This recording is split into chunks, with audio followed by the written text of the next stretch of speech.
The NFL draft is rapidly approaching, and after a solid offseason so far from the Philadelphia Eagles, the majority of team needs have already been filled. But there's one position that still stands out, and that is of course running back. It's a position that's on the lips of every single Eagles fan as the NFL draft excitement ramps up. So it's almost certain at this point that the team will be taking a running back during this year's draft. The question is where and who. So what I decided to do was take a look at this year's current draft class and see who would be the best fit for the Eagles by coming up with my own grading system. Now, of course, Pro Football Focus have their own, as do many of the great scouting outlets out there, but none of them are really team specific, and the Eagles look for a very specific type of running back. So what I decided to do was look at the following criteria. Speed isn't just how quick you can run a 40-yard dash, it's your change of direction, or your one-gear running back, can you change those speeds throughout?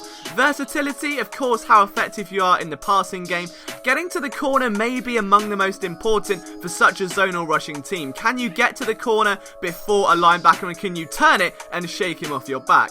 Power and downhill ability is how dominant are you through the tackles. Body control kind of speaks for itself. Patience and vision, are you going to run straight into the back of your block, or are you going to be patient, wait with the ball in your hands and control your body to fit through that right hole? Can you get skinny and make something out of nothing?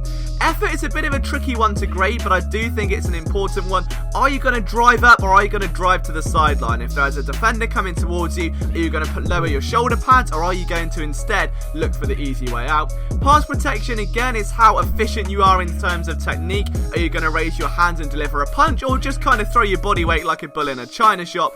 And then finally, red flags. You lose minus points on here, so have there been injury history concerns? Are there character concerns and that sort of thing? And what we get is a final grade out of 80. I've watched 3 games of every single player that I've ranked inside this top 10. Now again, this isn't final, this isn't my opinion, it's just something I thought would be fun to do when scouting running backs. Who best fit the Eagles in terms of what they need? Would this change the big board? Are we going to see a back who would maybe be projected in the 5th round fit this team so well he would rank above a 1st or 2nd round graded player? That's what the design of this wood's aiming to do. So if you enjoy this kind of content, guys, please leave a like, hit subscribe down below, and without further ado, let's get straight into the ranking. We're going to kick things off with a very controversial running back. Bryce Love out of Stanford, maybe among the fastest runners in his class. He is excellent in everything the Eagles could possibly need him to be, except durability, and that is the one thing that has held him back throughout his career. And coming off an ACL tear, we know the Eagles do like to look at players who've come off setbacks, but the fact is that Bryce Love, in terms of his lateral agility and his ability to make hard cuts, could be a perfect fit for this system. He is a home run waiting to happen, and all of his physical tools are there. The issues are that he's not consistent, and the effort tends to be a little bit variable, which is why that's also taken a lot on my rankings. In terms of his processing, what happens post-snap isn't exactly the most polished, and as a receiver, his routes are going to be limited to kind of being a check down for a quarterback. But he's undersized, his power comes from momentum as opposed to his size, which is a great asset for him to have. And in terms of his actual vision behind the line of scrimmage, he is among the best. He won't lose a sprint race if he does take off, and that's going to be the big thing here. If the Eagles want to dive into the bargain bucket, providing they already have an insurance policy, then Bryce Love would be the home run hit here. However, if you're looking for Bryce Love to be a feature running back, that is a monumental gamble I don't think the Eagles would be willing to make. Coming in at number 9, just 1 point above Bryce Love in my rankings, is Raquel Armstead out of Temple. He's a local kid, had a 1,000-yard season last year, but again, there are some notable concerns to be had here with the Temple product. Yes, he's elusive, he's got the ability to get skinny and slip through holes, and he can also be powerful when needed. He's very tough mentally and has shown an excellent trait to stick his foot in the ground and make a hard cut, as well as possessing some long strides. He's truly a bowling ball type of running back, but again, like Bryce Love, this all comes down to consistency. He's not quite as precise in his movements as some of the other running backs in this class. He's not as agile as someone, let's say, a Henderson. And as we look at his actual gearing, what I worry about is that he's a 1-gear running back. But the big thing for me is that turning the corner is hard. He very often gets beaten to the mark by a linebacker, and changing speeds when he's already going seems a bit difficult. It's a constant stop and start, and that can hurt him at the next level, especially with much harder defensive backs involved. However, he also struggled at times as a receiver, as referenced by his limited receiving numbers, and blocking is certainly an area for development. And the one thing that could demote his draft stock here is that it almost seems difficult for him to create his own fate outside of what the offensive line give him. He's not going to be a back that will turn an absolutely dead play into a 6-yard gain or into a first down. He needs a kickstart from the offensive line. A lot of that comes with processing, and I think it could evolve at the next level. Juice Staley obviously spent time with him during his pro day. He sells runs with his head, he looks forward, he's able to manipulate defenders in that way, commits with his body. He is an extremely skillful running back, but I think there are just several areas, consistency being one of them, that could linger and hurt his draft stock. On to number 8 in our rankings, and it's another local product. This time it's Miles Sanders out of Penn State. A lot of people are high on Sanders. Obviously, he had his first real season in the sun without Saquon Barkley taking up that entire spotlight, and he ran with a spring in his step. He's an urgent running back. He accelerates well, and he's very explosive out of his cuts, which some of the other backs in this list aren't. He's able to spring out of them once his foot's in the ground, leap out of the way, and that keeps his hips moving. He's got a very nice base, very good contact balance, and that is a great asset for him to have.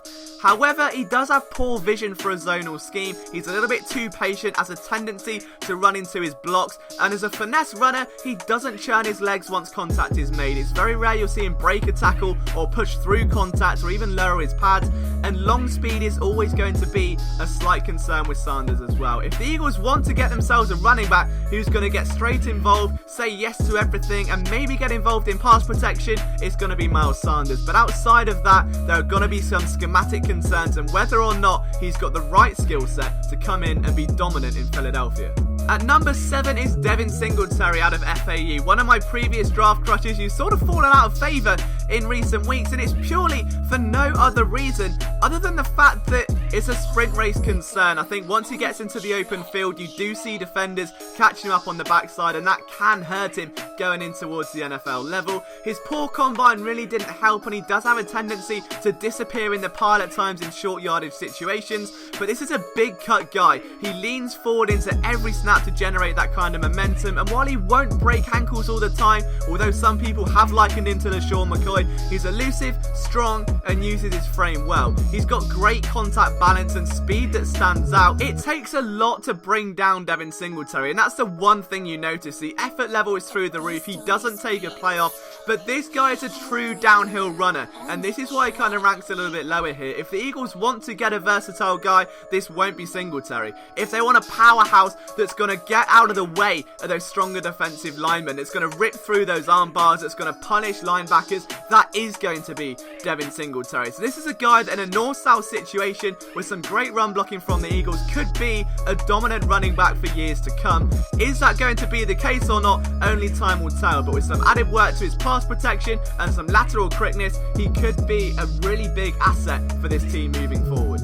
Beating Singletary by 1 point was just David Montgomery, and I had a feeling these two would be pretty close together. I honestly liken Montgomery to a kind of less explosive David Johnson. He recovers well if he's hit in the backfield. He's shifty, but he's not speedy in a similar way to Singletary. His change of direction isn't poor, but it's certainly not the fastest, and that lack of speed could hurt him in a West Coast system, certainly when he's going east to west. Big openings tend to pass him by, and he can get snagged from behind. With that said, his size helps massively in pass protection, and he's a workable pass catcher as a release valve, kind of getting the ball out on those screens and dump passes. More importantly than anything though, the man is a wrecking ball. He's like a bull in a china shop. He's hard to bring down, he's got good vision, and this is a man that, although he's a power guy, has very impressive footwork. He's patient with what he does at the line of scrimmage. He isn't going to let his body get away from him, and has great balance when making those cuts. He's certainly a back who runs with a nasty chip on his shoulder. He wants to push through the pile and straight into contact. He runs terrorizingly hard. It's almost scary to watch him at times. And although he may not be used at the passing game, he may not be as explosive as some of the other backs, this is going to be a consistent runner that is going to work his ass off and give you 110% on every single play. David Montgomery and Devin Singletary, to me, two very similar backs that offer slightly different skill sets, and depending what the Eagles are looking for, one of them may end up in midnight green. Now we're on to my draft crush, and the man I really want the Eagles to sign more than any other running back in this class. It's Travion Williams out of Texas A&M. I know there are several guys that are slightly lower on him than I am, but this man is as slippery as they come. He can change direction quickly, and if you want a well-rounded runner for a West Coast system, just look at the stats on the right-hand side of the screen. This is a guy who will bounce off contact, and although he's not the most successful pass protector, he's certainly willing and throws his body into any situation. His stop-start is strong, and he almost has this second wind if he sees defenders coming up behind him in the open field. He's a back who, as I alluded to earlier, unlike others, will drive up rather than out. He'll go into contact as opposed towards the sideline. He's decisive in his cuts, and more importantly than anything, he paces himself behind his blocks. He's not going to run into them. He's not going to overshoot a gap. He's got a tremendous amount of poise for someone of his age, and that says a lot for a running back. He's not a hard cut guy. He's not going to juke and break ankles left, right and centre, and he does struggle to push through tackles, although it's not for the want of trying. His legs continue to churn over and over again. The only issue here, I would say, with Travion Williams is he did show poorly at the combine. His agilities were poor, there was a slower 40-yard dash time than ideal, but this is a guy that will come in, help the receiving game instantly, will go from left to right, runs laterally very strong, has great centre of gravity, and more than anything, has smooth hips and is able to use his body and his size to generate momentum. His legs never stop churning, and when he gets to the open field, he is an absolute menace to catch. For me, Williams is one of the most well-rounded running backs for what the Eagles are looking for, and that is why he scores so highly on this list, despite the fact he should be available in the 4th round. It's a Zegbo out of Iowa State, and this is someone that out of nowhere has got a whole draft train behind him. The only concern I can honestly find is his speed. His long speed isn't the greatest, and turning his hard cuts, which he does so well, into a burst out of them, but body control and contact balance are the two assets that I love in a Zegbo's game. He will leave you purring with his loose hips and his ability to just shake off defenders with absolute ease. He's laterally rapid, which is perfect for the Eagles in getting left to right and running outside of the tackles. He can get low, get skinny, and more importantly for a running back of his size, maintain momentum in short yardage situations. He gets to the corner quickly, he's hard-nosed, and impressively, he's only had 7 times in his career where he's carried the ball more than 20 times, so there's low tread on the tyre. This is a real developmental piece for the Eagles if they go down this road, and more impressively here, projected to go in around the 5th round, this is a back that is now ranking inside the top half of our power ranking. So in terms of bang for your buck here, the Eagles could be diving straight into the bargain bucket with a Zegbo. He grades out of 57.5, just 2.5 points behind the man at our number 3 spot. That man, however, is Damien Harris, and this is someone that's also got a lot of attention from Philadelphia, especially over the combine. What I love most about his game is his ability to slide into gaps. When we talk about getting skinny, this is someone that's almost Darren Sproles-esque. Although, unlike Sproles, he's got size on his side, this really does help his strong pass protection, but he's got a patient running style. He's not going to be a guy that, as I said before, will sprint into the back of his blocks, and more importantly, he loses no momentum when shifting gears. If he's got to decelerate and make a cut, he's not going to lose momentum. He can generate it back quickly. If he's got to change direction, that's exactly the same thing. His long speed is stunning. It just takes him a while to get there. It's sort of like having a 4x4. You've really got to ramp it up and ramp it up. He'll rip through tackles. He's a dirty style back. He's not a pile pusher, but he's someone that has a strong consensus around him that he could be a dominant runner in this league. He attacks the weak point of defenses, and when I say about sliding into those gaps, he bursts out of them. He's an angry north-south runner with plenty of short yardage potential and will follow his blocks patiently. Once contact is made, it doesn't really take much to stop him. He's got limited cutback ability, so if he runs one way, he better hope that way works, otherwise it could be a dead play. He struggles adjusting on the fly, and he's never had more than 20 carries a game, which is a blessing and a curse. In one way, he's got a low tire tread wear, and in second play, can you really take this sample size and inject him as someone that could be a workhorse back?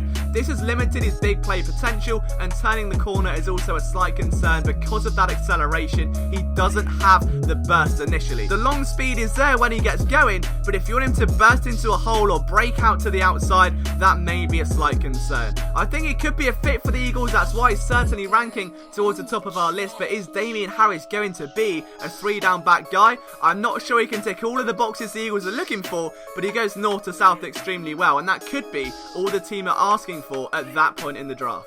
Number 2 in my running back rankings here is of course none other than Darrell Henderson, and this may be the most Eagles-centric back of the lot, and you know who's going to be number 1. This is a player that will excel in the screen game as an absolute open field nightmare due to his quick cuts and even quicker acceleration. If you want to talk body control, this is as close to a human video game that you will find in this year's draft. He builds up energy prior to a move, and he has got great burst, which for hitting the hole and getting to that second level is absolutely imperative. He's got home run potential because unlike several other of the backs in this list, his acceleration is backed up by long speed. It's not just one or the other. He revs up fast and he's able to shift gears really quickly. It's sort of like watching a Formula 1 car. He's borderline uncatchable, which means getting to the corner, he's able to beat those linebackers consistently. He can break through tackles, he's able to find cutback lanes, and more than anything, he is a reactive runner. He's someone that is going to gauge the situation around him, process what's going on, and of course adjust as a result. He's not the most successful pass protector, and he lacks the quickness to feature prominently as a receiver. Now that may not be the be-all end-all. The Eagles do have a guy like Corey Clement who could factor into there straight away. However, that reactivity can come back to haunt him. Decision making as a receiving option is a little bit wary. He struggles in one-on-one situations when he's kind of stagnant with the ball in his hands to then generate momentum. He's a little stiff in his hips, and size is going to be concerning at the next level. His balance when he's hit can often get knocked completely, and it can take a while to then regenerate that energy. He wants to drive forward. You can see him leaning his upper body forward into contact, but his legs don't follow, which I find a little bit worrying, and he does have a slight tendency to run into blocks and that sort of thing. Overall though, I think this could be the most Eagles-centric back of them all. He's only beaten by one man, and that is of course the only first round graded running back in this draft, Josh Jacobs. He is the most complete in this draft, and agility pops off the tape the minute you turn it on. He is explosive in every sense of the word, whether that's laterally, whether it's the hard jump cuts, whether it's bracing for a tackle and then rebounding outside of contact. He can bounce, he can burst, he can absolutely obliterate a defense, and this is someone that in Alabama's offense really started to click. Although they had almost a flurry of 5-star recruits to nurture around and see what they could do with, Josh Jacobs was one of the most dominant on that offense last year. He can be a viable receiving option, he tracks the ball incredibly well, and he has sneaky speed also. He's versatile in those changes, but he's almost this perfect blend. He doesn't hesitate in lowering his shoulders or getting involved in pass protection, and power is generated with the momentum he builds, not his slight undersized. He capitalizes on the lanes that are there, and if I'm honest, he manipulates defenses. He reminds me so much of Devonta Freeman as someone that will do it all, but does it with a tenacity about him, that can be agile and shaky and shifty, but does it so angrily that it almost punishes any defender that wants to get in his way.